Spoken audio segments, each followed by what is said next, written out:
River Road, you got me running way back home. River Road, you got me running all night long. You got me singing some canal boat song. River Road, you got me running all night long.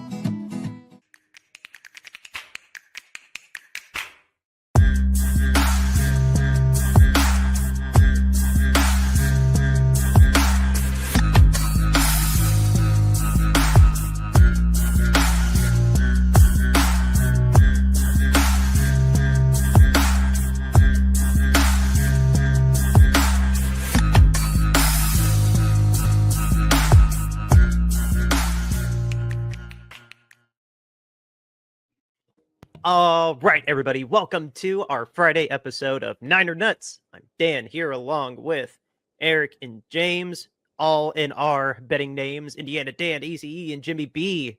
It's nice to have the whole gang back together. How are you doing, guys?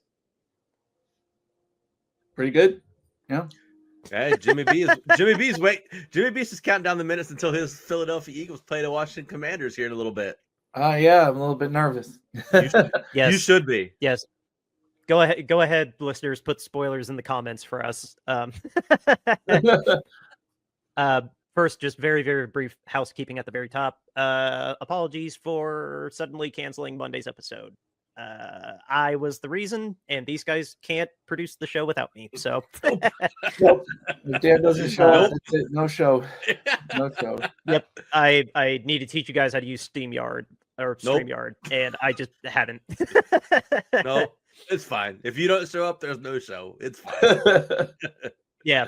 I was the reason we didn't have a show on Monday. So sorry we didn't have a recap of Tampa. We can talk briefly about that at the end. But of course, as we do every Friday, we have a parlay that has hit once, come very close to a couple times, but we actually did all right last week. We only missed two things last week. Yeah, we missed the Dallas plus 1.5 in the first quarter. I know that much. Yeah, and we missed Jefferson. Yeah, we missed Jefferson. Yeah. Which that was ridiculous. There's no reason he shouldn't have got 70 yards. It was terrible. Yeah. Well, there was no reason that we didn't do the recap either without a Monday episode. There's no reason that they only won with kicks. What, 12-7 was the final score? That game got my someone had to win this award. Like, it was going to go to the Giants and the Panthers until that game happened, because that was atrocious. That was a terrible game. Yeah. At least the Panthers, literally going into overtime, saved that game from getting the award. What's funny is too, my nephew bet the under in that Giants Carolina game, and he was looking good up until when in the overtime. Oh, that sucks. Yeah. That's really funny. You said it very wisely. Never take the under with scores. And I just it's so hard to do that, to predict when, especially when it's like a really low under. Like, Yep. And angry shout out to the Dolphins for costing me my personal ticket. I had every Sunday game right. If I wasn't greedy and just stuck with the Sunday games, I'd be on a 2-game personal ticket streak, and stupid Dolphins had to upset the Rams, and I'll get over it come Sunday, but for right now, I'm still a little pissed. as you should be. I would have taken the Rams in that game as well. Who wouldn't? Stupid. I'll get over it. I'm not going to make this about that. We have our ticket here, and just a couple games to go through. Not a crazy ticket, but we say that, and somehow we always have one of them missed. But once again, we are very confident in all these. Starting at the very top, the Jaguars are going to Detroit. My only notes on this are good luck, buddy. I am aware of how insane the last Detroit game went, but I think covering a 6.5 point spread should be easy against Jacksonville, even though I've also said that Jacksonville's feisty. You're going to Detroit. This should be a nice kind of get right game for Detroit. Even it's funny to call that a get right game, but Detroit ought to kick the crap out of the Jaguars. Yeah, I think so too. And this is an alternate spread. What was the actual spread? 14. Ooh, okay. Wait, that was where it was? Holy crap. 14. Wow, they have really no confidence in the Jags. I see. That's So yeah, scary. I'm glad we. yeah. I mean, Mac Jones is still the 6.5. quarterback. Why would you have confidence in them? That's Yeah. scary. So I'm glad we did the alternate. Like I know you Mhm. mentioned it, but yeah, no, especially at a 14, no, drop that. It won't. It might be that bad, but from a betting perspective, don't do that. yeah, I mean, I agree. Like 14 points is a little risky in an NFL spread. So -6.5. I like it. Detroit's at home. Um, I think Jared Goff was probably like a one-off game. So yeah, I'm thinking -6.5 should be no problem for the Lions to cover. Yeah, the regular line is -14. The money line is -900. So I mean, yeah. So taking the money Jesus Christ. line What's the money line for the Jags? What's the chance of plus this? 600. So I mean, it didn't really make sense to take the money line at all. That was pointless. And then, the 14 seemed like just a lot of points. I still think that the Lions will cover it personally, but I didn't really want to risk it for our parlay. So to me, all down to 6.5 just made a lot of sense. I think that bet ended up being, I wish it would put the odds of the individual bets by it. But that one ended up being like 235 or something like that. So, I mean, it was very reasonable at -6.5. And so I think it just made sense. There's no way that the Lions won't cover that unless something terrible happens in the game and like Goff gets broken in half or something strange Well, like now that that. you said it, it's going to happen. Well, I mean, that won't really terribly hurt my feelings because that'll make things better for the 49ers in the long run. But I mean, I'll sacrifice my ticket for the 49ers good behalf. Oh, dude, right. Well, let's move on to the next game. The Packers at Chicago, the one of the most heralded rivalries in the history of the NFL. And honestly, even if Jordan Love isn't 100%, as long as he's like 80, hell, even 75% healthy, covering a 5.5 point spread, which is not an alternate. This is the spread. It seems like a very reasonable expectation, especially because the Bears didn't score a touchdown against the Patriots, and they rightfully fired their offensive coordinator. So a fresh, brand new offensive coordinator, I don't think is going to be the defibrillator this team needs. Packers 5.5 point spread is easy pick. Yeah, I'm going with you guys on this pick. Like me, I like home underdogs. So the Bears in a division game at home against the Packers -5.5. Kind of risky for me, but hey, Indiana Dan has been pretty good on Sunday games, so I'm just going to trust him on this one because I watched the the Bears Bears for are. you.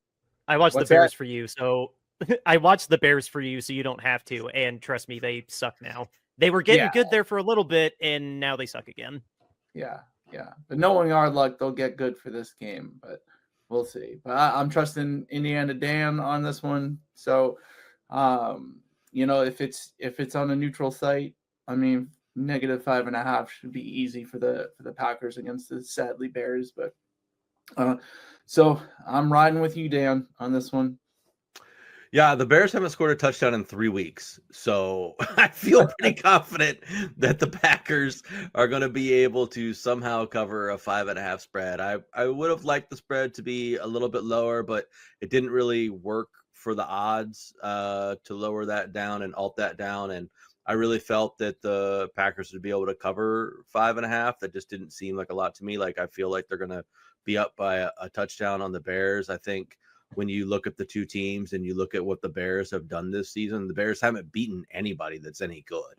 And every time they've played anybody that's halfway decent. So like they played the Texans and lost. They lost to the Colts.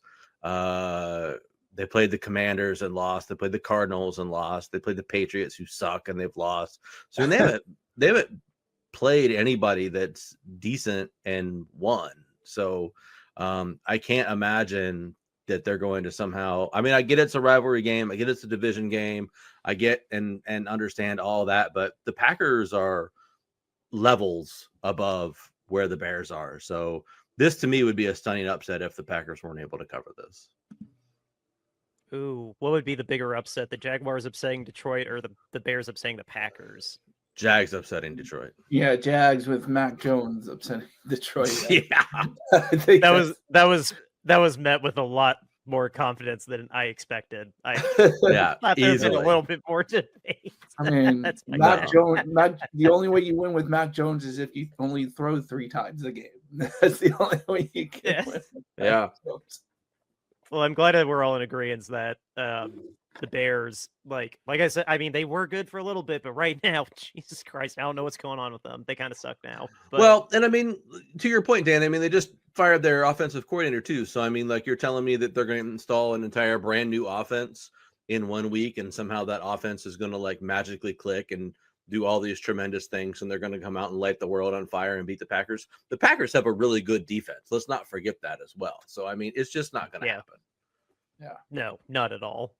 James, what were you going to add? Oh, no, I was just agreeing. So, okay. And Caleb Williams is no good. I will reserve that for next year, depending on who Ryan Poles hires. I really like Ryan as their GM, so I trust. I mean, unless he completely craps the bed, like I'm going to give him the benefit for next year. If Caleb doesn't take strides next year, then I'm going to be mad. And was it one of you bad. guys that sent to the group chat the fact that Caleb Williams said you're not going to punt a lot this year, and the punter has more yards punting than Caleb Williams does passing? Yes, indeed, that would be me. Thank you very much. That was, yeah. I replied oof to that. Oh, that's so bad. I love that so much. Oh my god, there was a meme I need to send you after we're done taping about the NFC South right now is in a combined 9-game losing streak between all 4 teams. None of them won last week, so. Oh wow. Yeah, the AFC South sucks. Yeah. So anyway, on to the next game. The Ravens at the Steelers, another intense rivalry in the NFL. I loved watching Flacco and Roethlisberger go at it. I always thought those games were a lot of fun to watch. And now it's Lamar Jackson versus Russell Wilson of all games and quarterbacks. We're just riding the Derrick Henry train. There's not really much else to say for this part of the parlay other than Derrick Henry's definitely going to be the offensive player of the year. He's going to be in contention with Lamar for MVP. This is an easy pick. And I'm not putting this on a money line. I would not put this on a money line because I have no confidence in who would actually win this game. It's really anyone's matchup. Yeah, I mean, if you take the safe bet in this game, Derrick Henry to score anytime TD. I mean, he's a big part of their offense. Like you said, Dan, probably going to win Offensive Player of the Year unless Saquon, makes a push for it because he's doing that too. But Derrick Henry is just an offensive juggernaut this season, and so. If you're going to look at this game and, these hard fought games between the Steelers and the Ravens, it's always usually some sort of, good run game that actually wins out in these games. So Derrick Henry, anytime TD seems like a safe bet in this game. Death taxes and Derrick Henry scoring touchdowns this season is all the things that you can count on, man. I mean, he's just scoring them every single week. I mean, without fail. He get down near the goal line and within 5 yards, he's getting that ball and he's plowing it in. So, I mean, there's just no doubt that it's happening. So, to me, this is probably, I don't know, that Lions bet's pretty safe, but this is pretty safe bet on our ticket as well. I mean, definitely think he's going to score. When you talk about offensive player of the year, I agree with you that Saquon's in contention as well. I would like to nominate Jamar Chase to the conversation as well. If he played every game against the Ravens, then I think that's a safe bet. Possibly. So, but he's having a really fantastic season. I mean, he's leading the NFL in touchdowns, yards, and receptions. So, I mean, he's got the Triple Crown going right now. So, but I mean, if he puts up some pretty historic numbers from a receiver perspective, it's going to be hard to turn him away. Yeah. It's stupid how good he's doing too. Like, I don't know. It'll be really interesting to see. Right And now, obviously, Cincinnati's not gonna pay him. Cincinnati's not gonna pay him. nope, not at all. They caved for a quarterback, which is understandable. If you're going to cave for someone, it's going to be a quarterback. But no, they're very much at risk of losing both T. Higgins and Jamar Chase this offseason, which would be hysterical with a capital H. Well, that'd be Chase so is under funny. Chase is under a 5th-year option, so he'll have to play. But Yeah. that'll be Well, And then they then could he tag him doesn't. after He that, doesn't have so to. Not in this day and age. He doesn't have to. he'll get fined into oblivion. I mean, he'd have to play. So, and he'll have to play eventually to accrue a year. Otherwise, he'll be back in the same situation anyways. So by week 10 or 11, by week 10 or 11, he has to play. Well, he has to be back on the roster and have an ouchie back by week 10 or 11. True. I forgot about the accrued year in the CBA. Yeah, no, Cincinnati's going to be in a real crap show this offseason. I can't wait for it. Yeah.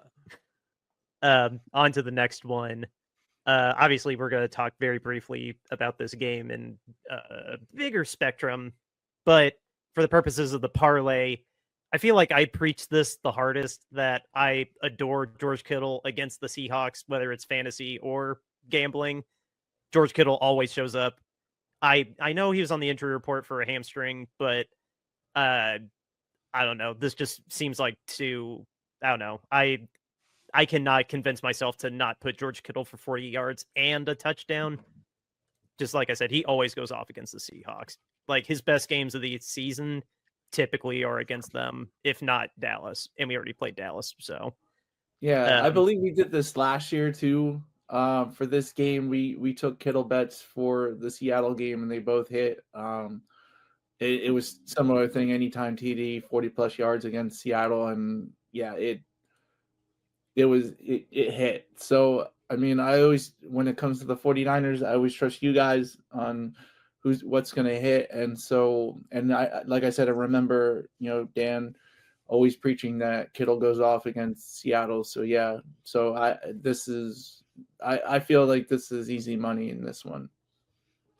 Yeah, so last time they played Seattle, which was just a month ago, really, at this point, Kittle didn't really go off, but still did have a good game. 5 receptions, 58 yards, did have the 2 touchdowns.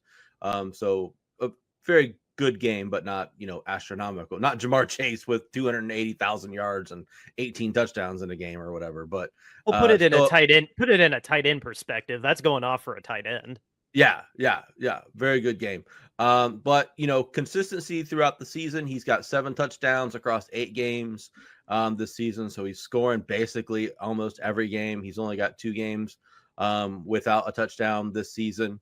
So he's getting in the end zone a lot. Purdy looks for him down in the red zone. He has great chemistry with Purdy this season.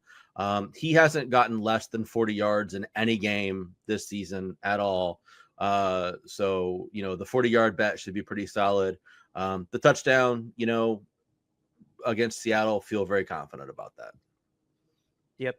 And here is your All-Pro for 2024. He's running away with being the first team All-Pro this year, it seems like, just from the statistics standpoint. I don't know any other tight end that's close to that. The only other tight end that's even, Kelsey's numbers are going up now that he's having to do more in Kansas City, but that Brock Bowers from the Raiders has been pretty good, but he doesn't have the touchdowns that Kittle does. Yeah. Okay. So no, the Pro Bowl will probably be Kittle, Kelsey, and Bowers, but yeah, no, first team all first. It's hard to imagine someone else getting first team All Pro over Kittle at this point. I wouldn't 11 think so. weeks into the season. Yeah. Anyway, on to our last game. All of these are big rivalries, except this one they don't play each other too often. So how big a rivalry is it? It's the battle for Texas, Dan. It's the battle for Texas. Come on. Yes. Yeah, it is still the battle for Texas. Yes. Kind of like the Raiders and the Niners before the Raiders effed off to Vegas. But Houston at Dallas on Monday Night Football, by the way. Joe Buck and Troy Aikman are calling this game. Man, this is not the matchup that we thought it was going to be 10 weeks ago. Dallas is hot garbage, and Houston's really crapped the bed the last 2 weeks. I saw a very interesting statistic on them earlier today that it really is first half Houston and second half Houston. It was first half Houston's point differential, I swear, was like plus 52. And then second half Houston, the point differential is literally like minus 56. It is absurd how bad Houston has gotten lately in the second half of games. And they should still win. A minus 2.5 alternate seems very safe because we saw how Houston unprobably crapped the bed against the Lions. And Joe Mixon scoring, like Joe Mixon on the field, he's up there now as the best offensive player on the field until Nico Collins comes back. So these seem like pretty, in terms of like cherry picking bets out of this matchup, these two seem pretty safe. Well, if Houston's going to blow out a team, it's going to be the Dallas Cowboys. Dallas. I watched them last week against the Eagles, and I honestly, if this game was at like 1 or 4, I'd say we could up the Houston Texans up a little bit due to the fact that you could put the Cowboys in sunlight and they don't know how to play in their own stadium with sunlight, like it's just, Jerry Jones just and him doubling down on the fact that he knows where the sun is. Well, that's right. Do you really, so, I think minus 2.5 in Cowboy Stadium is Jerry probably, World. Yeah, Jerry. Put some respect on that. Put some respect on that stadium. It's Jerry World. Jerry World. I'm sorry. The most insanely expensive Jerry World. With Cooper Rush and nobody else. CD Lamb. He does not look like he's on any type of rhythm with CD Lamb or anything like that. I think the Texans minus 2.5 is a pretty safe bet in this, because the Cowboys are just trash. So yeah, so the actual spread in this game is 7.5. So we took it down 5 points. The Cowboys are terrible right now. I think that McCarthy's completely lost that team. I think that locker room has been lost. I think that you're going to see them just spiral for the rest of the season. This is a team that was supposed to contend for the Super Bowl, at least in their minds, and at least in Jerry's minds and everything like that. And I think, now that the reality is setting in, Dak's not coming back. They got absolutely blasted by the Eagles last week. I think reality is going to set in on the players on this team, and they know they're not going anywhere. So I think motivation is going to be low. I think that this team just is going to mail it in for the rest of the season, and they're going to be done. So, was Dan Quinn that really that important to the team? Because that just look how good the Commanders are with Dan Quinn as coach. It just seems like he left the team and that's it, man. Everybody was just like, I quit. We know Mike McCarthy isn't the wheel that's making things happen there. Obviously not. No. So I'm trying to pull up the greatest tweet about this. On the Joe Mixon when you're done, I'll pull it up. Okay, on the Joe Mixon part of that bet, Joe Mixon's actually having a very good season. He's got 655 yards. He's got 7 touchdowns across 8 games.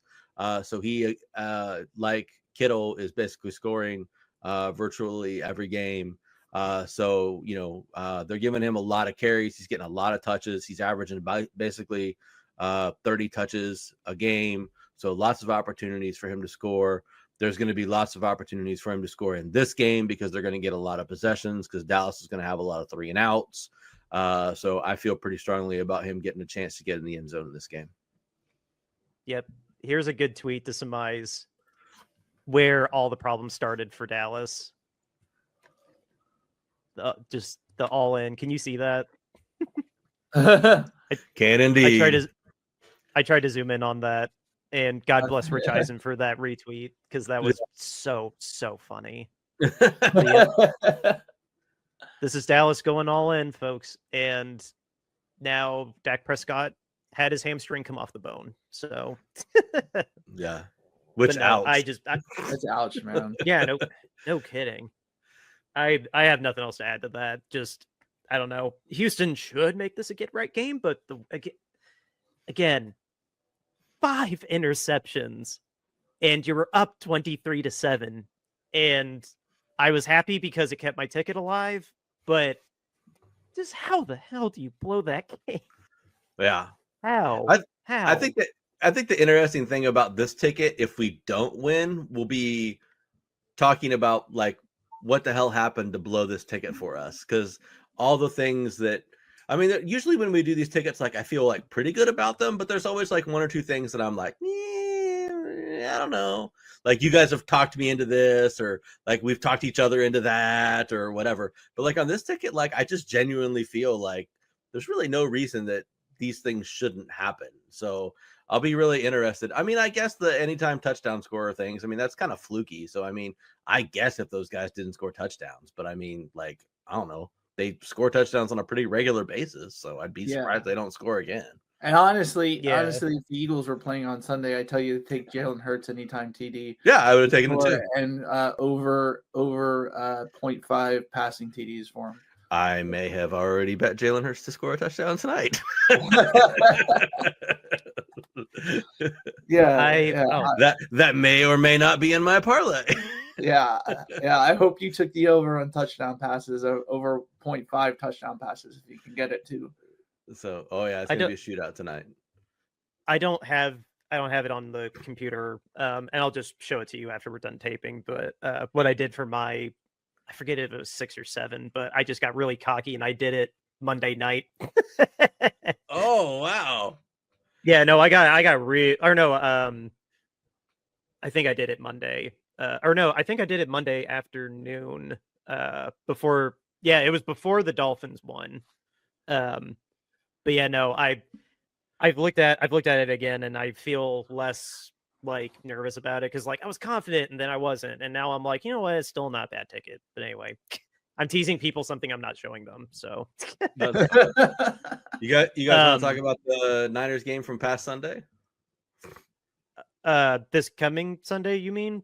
Well, we didn't recap the last game. Do you want to briefly recap? And then Sorry, game. I thought you said the Seahawks. I thought you said the Seahawks from Sunday, and I'm like, we already recapped that a month ago. No. No. The Buccaneers game. I guess if I want to do this in the way that we do the other recaps, I'm very glad that CMC's back and healthy, and he looks really healthy. Juwan Jennings looks like he's really stepping into that Brandon Ayuk X role very well. Huh? I was over the moon that Ricky Pearsall got that spectacular touchdown in the fashion that he did.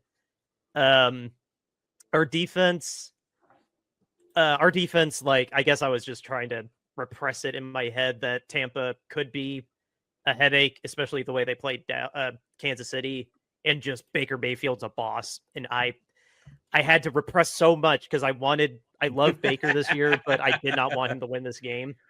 He stiff-armed Nick Bosa like a boss. Like, yeah, Baker's your Baker amazing. boner was huge, man. It was conflicted. Yeah.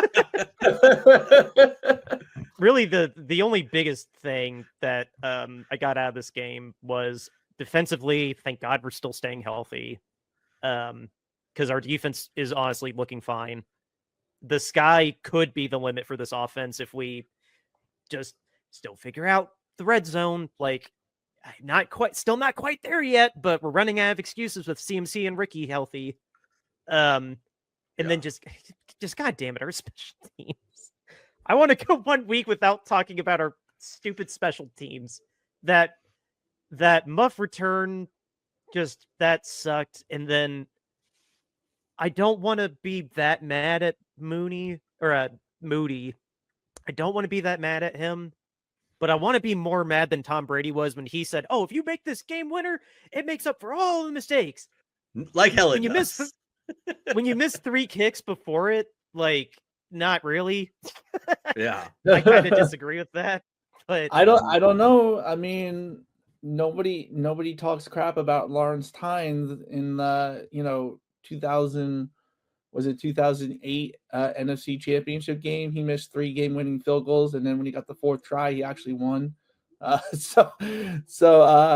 Yeah, I mean, Okay, well, there was more stakes in that game versus a Week 10 matchup. But no, honestly, like I mean, you called it more than I did. It was a hard fought game. Like yes, I knew Tampa like fought to the end, but I didn't expect it to be a walk off field goal situation. So you gave Tampa actually more credit than I was. So, but no, I mean we weathered the storm. An ugly win is still a win, thank God. And do I think Seattle's going to put up a fight? I mean, maybe. I'm always a little worried going against Seattle, but are they better than Tampa? No. And we're at home. So I'm going to rest kind of easy thinking about this game, but just damn it, I hate our special teams so much. I hate our special teams. I'm so terrified they're going to cost us a game for real that matters. Like, and I mean, arguably, it's so cutthroat in the NFC now. Like, it's already like do or die, and it's only week 11 because of how crowded the wild card race is. I opened the floor to you guys to stop hogging the mic. I'm happy we've won, but I'm so mad at our special teams. Well, this game went, I mean, you kind of alluded to it, Dan. This game went about like what I expected it to go. I told you guys on the podcast last week that I thought that this game was going to be tough and close because the Buccaneers took the Chiefs to overtime. I thought that they were going to play the 49ers really close as well. The Buccaneers are not a bad team. They're just really injured. They're like the Rams were at the beginning of the season when they didn't have any receivers. It's the same thing for the Buccaneers right now. They're not a bad team, and the 49ers are not a great team. They're a pretty okay, decent team, I guess. They're their own worst enemy. If they could get their head out of their own ass, they'd be able to start beating teams. They still suck in the red zone. They can't convert in the red zone. Moody missing 3 field goals. I mean, theoretically, the game should have been 9 points higher and never even, close enough that it would have mattered in any way, shape, or form. It should have been 9 points higher. It would have been 30 something to 20 or whatever. But I mean, they're their own worst enemy. Special teams, as you alluded to, Dan, keeps killing them on a weekly basis. And yes, special teams errors are going to cost this team games. It's already cost the team games earlier this season. It's going to continue to cost this team games throughout the season. I don't want to go into the playoffs with the special teams that we have right now. I would be terrified. I know. Absolutely Flashbacks, terrified. right? Flashbacks happen in the thing. Oh God! No! Yeah. Oh, we do not speak Kyle's name in this podcast. Yeah, we do not. Yeah, I mean, the muffed punt. I mean, like that was kind of bullshit to me. Like, I don't think you should just be able to block your own player into the returner. I'm like, that's kind of shitty. I was like, that's not really fair. Like, what's the guy supposed to do? I mean, like that seems kind of crappy. I'm surprised more teams don't like actively try to do that. Like, that seems like a good strategy to me. Just take your guy and run him into him. But so I mean, like, yes, it's a special teams miscue, but like, meh, like I don't know what he was supposed to do in that situation. Like, I mean, so I don't really chalk that one up to too much there. But the missed field goals were atrocious. You can't miss 3 field goals in a game. I'm like, you just can't. I mean, they're just bad errors, bad issues, time after time after time after time. Wisnowski's not hitting punts quite as deep as he has before. I mean, it's just. We actually just signed Pat O'Donnell to the practice squad. You remember him, the longtime Packer and Bears punter. Yeah. So, I mean, it's just been bad. I mean, we just can't get out of our own way. We can't finish off drives. We can't finish off with points. We can't score. I've said all season long, we cannot put teams away. And that's the biggest issue. We have opportunities all throughout games, all throughout the first half of pretty much every 49ers game this season, we've had opportunities to just put away the other team, or at least make their lives really difficult going into the second half. And we don't ever do it. We just give them ample opportunity to like live and hang around and still be in the game or even be ahead of us. And it just makes their lives even harder. And I mean, I don't know, the defense played good, but I mean, the defense was playing against 4, 5, and 6 receivers too. So, I mean, like, that was something. I mean, they took away Otten in the second half. So, I mean, I'll give them credit for doing that. But I mean, our defense gets put in a bind when special teams chokes, and just that's where the ball is now. And when we don't score in the red zone, like we didn't like have any fourth down failures. It was all like kicking failures, but like that puts our defense in a bind. I've had to explain to people that like when the defense has to keep coming out for a stupid, unnecessary just mistake that shouldn't have happened, that's going to grind them down way harder. Just if they're out on the field, especially from a morale standpoint, like morale is real and that can weigh in on them as well. Like not just the playing time. Yeah, still only 2 sacks from our vaunted defensive line. So that's kind of disheartening. I'm still not seeing them do anything creative up front. I don't understand why we can't take Bosa and put him in different places on the line. I don't understand why we can't do some stunts. I don't understand why we can't do some twists. I don't understand why we can't blitz every now and then. And do you understand anything, Eric? Well, I understand a lot of these things. I don't understand why we're not implementing them. I don't understand why we don't put a linebacker in and then drop, a lineman out, do like a zone blitz kind of thing. I mean, there's all sorts of things that you can do. Wait, that's allowed, really? That's allowed. Oh, yeah. You'd be surprised. Yeah. So, I mean, there's all sorts of things that you can do defensively, and we don't do any of it. So I'm by no means any sort of an expert, but it feels to me like the 49ers defense is pretty vanilla. And it's just a matter of like, we've got pretty good players at these positions, and we're going to line up in this formation and see if you can beat us. And so far this season,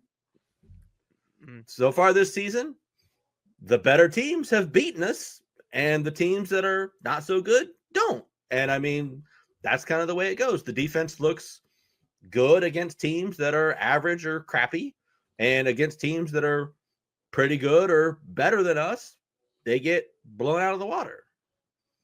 It feels very secondary focused. Like it feels like the philosophy is trying to have your cake and eat it too, in the sense of like you're trying to take away like the big plays. Like in our secondary, I'll give our secondary some credit. I think we have a genuinely like top 5 secondary. Like I mean, you can check the numbers where we rank, but I think our secondary is really solid. We got some great corners, very surprisingly punching above their weight class safety play lately.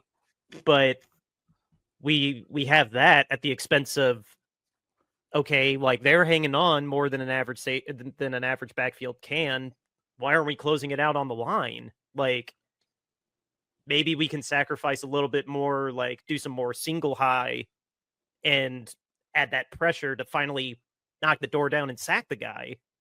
Like, is Nick Sorensen scared of leaving Jair Brown on all by himself while Malik Mustafa makes a blitz? Like, I'm asking the question more than feeling like I know the answer, but just from my amateur perspective, it seems like we have such a good secondary. How can we not risk like sending 5 or 6 more often? Why are we still just consistently sending 4 or 5? Like we should do like a blitz more often, or try to send, or hell, 5 more often. We're just sending our 4 guys at the line still, it seems, for the most part. Yep. But again, it's a great secondary, like, but all the attention's like the fierce defensive line of the Niners. Like, okay, cool, you can stop the run, but we're not sacking the guys that often. Like, stopping the run only goes so far. Like, no matter how good your secondary is too. Like you got to sack the guy more than twice a game. Yeah, if you want a really interesting exercise, watch the game tonight and watch the defensive side of the football for both teams tonight, because the Commanders, while not great on defense, are coached well defensively. And watch what they do in terms of alignment and scheme and how they run their defense. And same thing for your Eagles, Jimmy B. Again, you guys are playing pretty good defense here recently. Yeah, I mean we're the, Your I think secondary we're is the only awesome. team that is top 6 in both offense and defense. Yeah. But again, watch what you do defensively. You'll disguise coverages. You'll, line up like 7 guys all along the front and then drop guys out. I mean, you'll do a whole bunch of different stuff. So watch that stuff in the game tonight and see how that compares to what the 49ers do on Sunday. 49ers just get out there and just line up. Every now and then a guy walks up to the line of scrimmage, but I can guarantee you that if a guy walks up to the line of scrimmage, he's blitzing every single time. Every single time he's blitzing. We don't ever come up and fake blitz. If he walks up to the line of scrimmage, especially if it's a safety or a corner, he's blitzing every single time. But watch the linemen, how they twist, how they stunt. I mean, watch all that stuff. But you watch the defensive side of the ball tonight, you'll see all sorts of stuff that we're not doing, and it's very frustrating. Well, and that's great. The thing about not Greg Roman. Oh, I was saying that's a very experienced, very accomplished defensive coordinator versus a first year. Well, yeah. But Staley is on the roster. He should know what to do. You would, yeah, what's his role? What's his role if he's not helping Sorensen learn? It's a very fair question. He's assistant head coach and defensive specialist, something like that. But Jimmy, James, whatever the hell your name is, Jimmy. What were you about to say? Like the Eagles have Vic Fangio, yeah, their defensive coordinator. So, the defenses in the league, most defenses are trying to emulate, Vic Fangio. You're right. The Eagles do a bunch of different things. They also, credit to Howie Roseman for hitting on Quinyon Mitchell and Cooper DeJean in the first 2 rounds. Like that's in Howie's experience that's never happened where we hit on our first 2 picks like that. And they've just been, and our defense since Fangio has been there since like week 3 has just been really, really good. And so what the Eagles are doing, I'm sure if you're a good defensive coordinator, you'll try to emulate what the Eagles do right now, because we've been getting turnovers, getting good corner play, putting people in right positions. The interception a couple of weeks ago with Nakobe Dean at the end of the game, he freaking like he said, I've been waiting for that route all day. Like he knew that they go to that route in the red zone, and he's like, I'm waiting for it, and then they did it to him, and then he made the good play on the ball. And so Eagles are well coached. 10 years ago we had Vic Fangio, and one of those years we went to the Super Bowl. Like he's amazing. He really is up there with just the best one of the best defensive coordinators. And it's finally clicking for you guys, and your secondary is disgusting now. He's literally the best defensive coordinator we've had since Jim Johnson. Like Jim Johnson was an innovator on his own right, but he blitzed a lot, and Vic doesn't blitz a lot, but he's still sending like 5.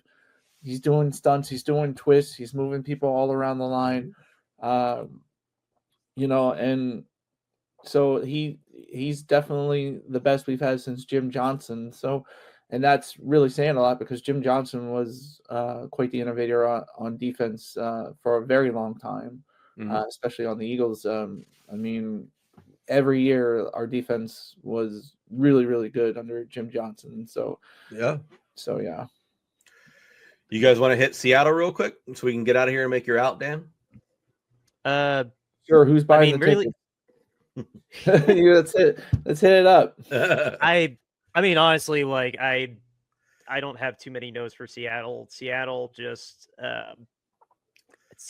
like I don't know. I haven't honestly paid too much attention to them. If they're still throwing the ball damn near 60 times a game, I think this is going to go much better for us than the last time.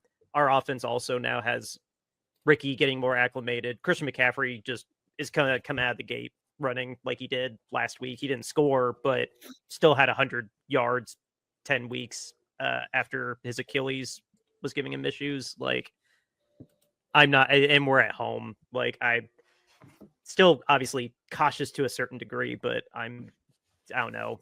I'll eat my shoe next week if we do manage to blow this game, but I'm honestly not that worried about Seattle.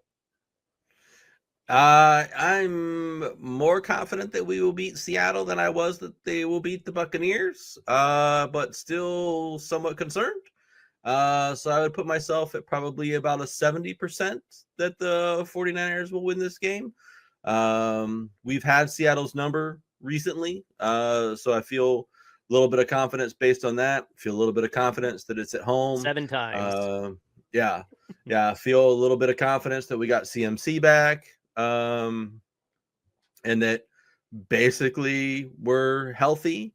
So feeling pretty good about all that. I'm a little concerned that I assume Ward isn't playing in this game as well, because he's really been the guy that shuts Metcalf down in these particular trending games. towards not.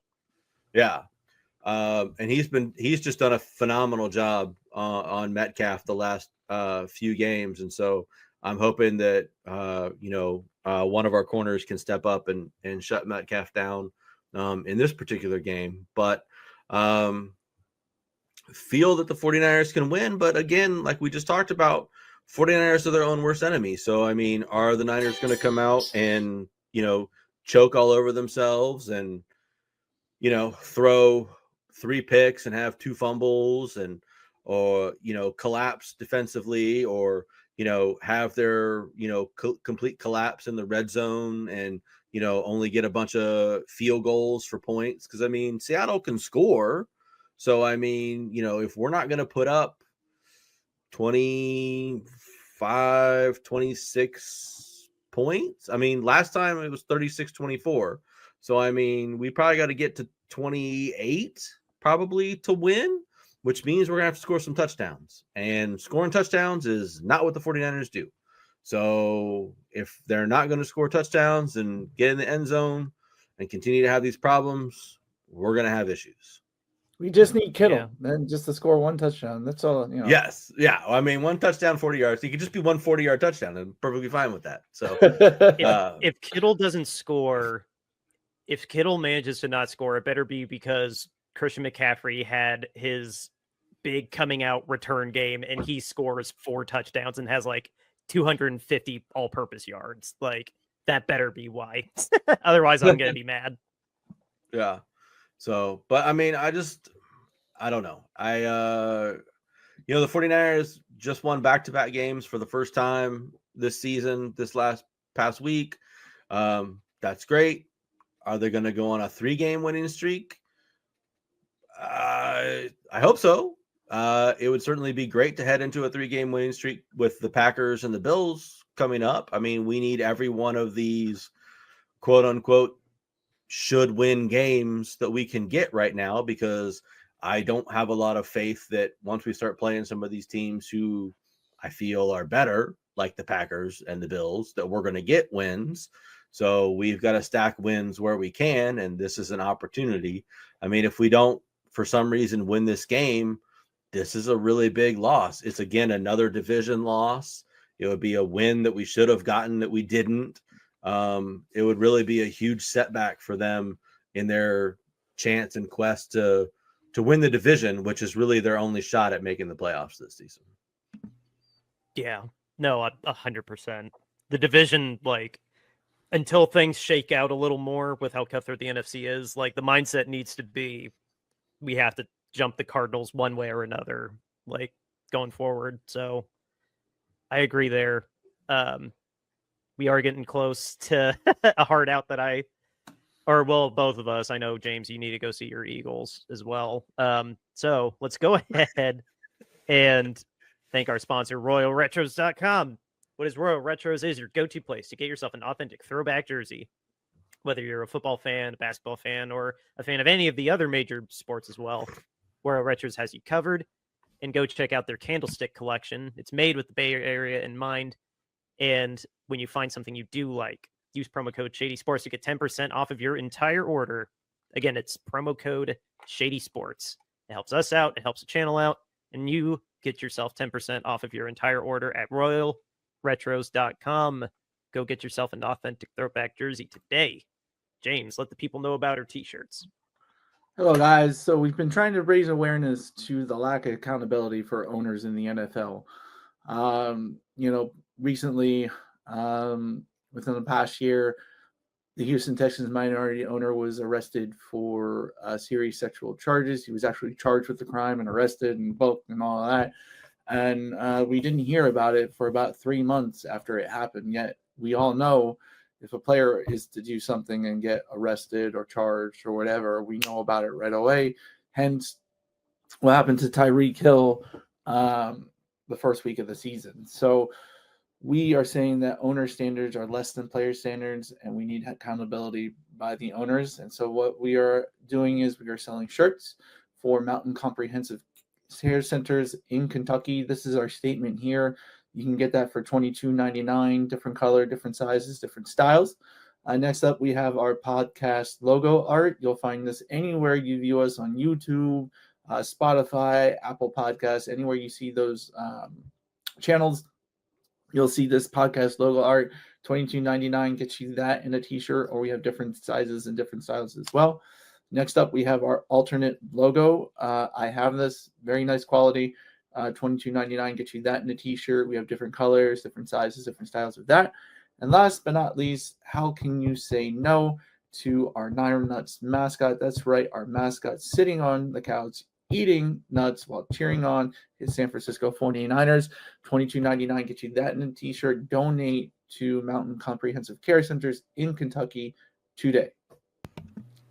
Yep, and just to remind you guys, again, the Bonfire site, our store in Bonfire, and more information about Mountain Comprehensive Care Center are in our show notes, no matter what platform you're watching us on. And with that, I didn't actually double check. I don't know if I can do that real quickly or not. I didn't check who our announcers are. Our kickoff's at 4:00, or is it 4:25? Do you guys know offhand? 4:05, I think. 4:05. Yeah. It is. Okay. I'll figure out later who our broadcasters are. I didn't prep for that before we got on here. The only news that I want to share, Eric, I will hijack this. Diamador Lenore, 5 years, $92 million. It's one of the only times in 7 years I can remember John Lynch doing a contract in the middle of the season. And we're not going to have a holdout with Lenore at camp. What is going on? He was going to be an outright free agent too, like because he was a 5th round pick. Like I'm over the moon for him. I've sang his praises, so I'll spare the whole diatribe. But I love this kid so much. He is a phenomenal corner. I've been so impressed with him since last year when he was told, go play nickel for us, and then you're going to go outside, and then JK, we need you to go back in nickel. And he's mastered both of them. That's such a super rare trait to have as a defensive back. And I'm so happy for him. He deserved all this money, and I'm glad that he's going to be back there with Fred and Nick as like 3 centerpieces of our defense going forward. Like, that's just really exciting to think about in the future. I love Demo so much. Yeah. Do you guys have anything to add to? John. No, I think that was a good signing. I think he's played spectacularly well the last season and a half, and he certainly deserved to get paid. And that's a pretty standard contract for a corner at this point in time, and I think that's great. So yeah, can't complain. Yeah, it's so valuable to have a good nickel. Like, remember the nickel that we had a couple years ago? Oh my God, in the Jim Harbaugh era, we had a really good nickel. I'm embarrassed I can't remember his name. I'm old. My memory fades. I'll find him because he actually only just retired like 2 years ago, I think. So I mean, the The only downside to signing Lenore is that means that Ward's going to walk for sure. So it was going to be hard to pay him and Ward. And I mean, I get it. Ward is older. We already gave Ward a big boy contract. yeah. But honestly, like whoever we end up getting for the third. But I was gonna say, But if you have Demo and Green, and then maybe you either sign another corner in free agency or you draft a corner in free agency, I mean, that's not terrible. Green, by PFF standards, I saw, like, he's doing really, really good. Like, not just as a safety or just as a corner. Green is doing just flat out good, rookie or not. So if Demo, Green, and then I trust the guys picking defensive backs, because E-Man just had a bad knee. When he was healthy, he was fine. And then DJ Reed we actually drafted, and he's been playing awesome in New York. So, like, we know how to identify good defensive backs. It's just a matter of if we can keep them past their rookie contract or not. So yeah, or healthy. Yeah. So we locked in Demo. I'm so friggin' happy for him. And yeah, just barring another sudden cancellation, well, we should be back on Monday. We play Seattle at 4:00. I'm assuming it's on Fox. I don't know though. Just give me 30 seconds, Dan. Pull up 506 Sports. I like knowing all that stuff. I know you do. That's why I'm looking. Oh, we got Joe Davis and Greg Olson, so you'll be really happy. Oh, Greg Olson, your favorite. Oh, word. Not Kevin Harlan, but I love Greg Olson too. So yeah. Now it is the Fox single late game, and it is not in your area, just so you know.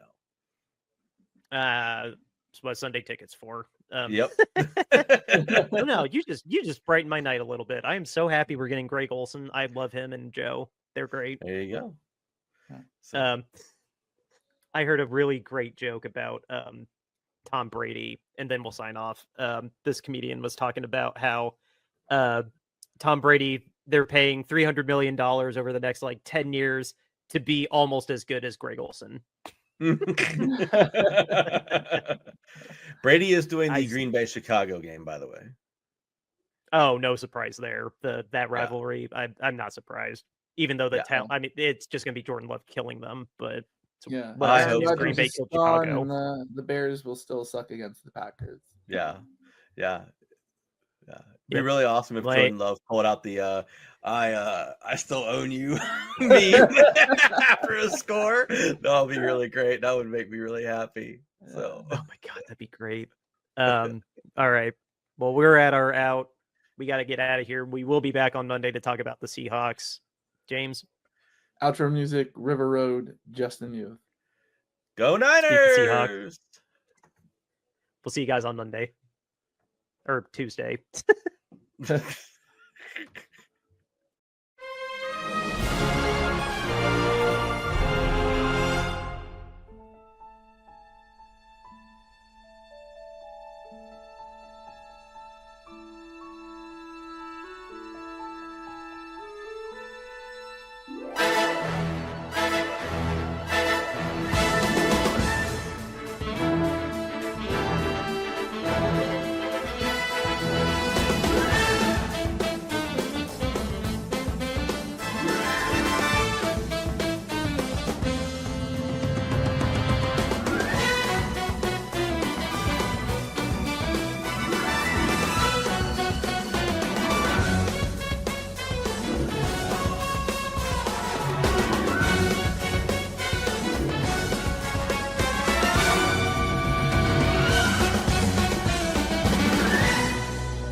River Road, you got me running way back home. River Road, you got me running all night long. You got me singing some canal boat song. River Road, you got me running all night long. River Road, where have all the women gone? Have they kissed her hand and waved you bye-bye? Have they thought about crossing your double yellow lines? River Road, they love the way you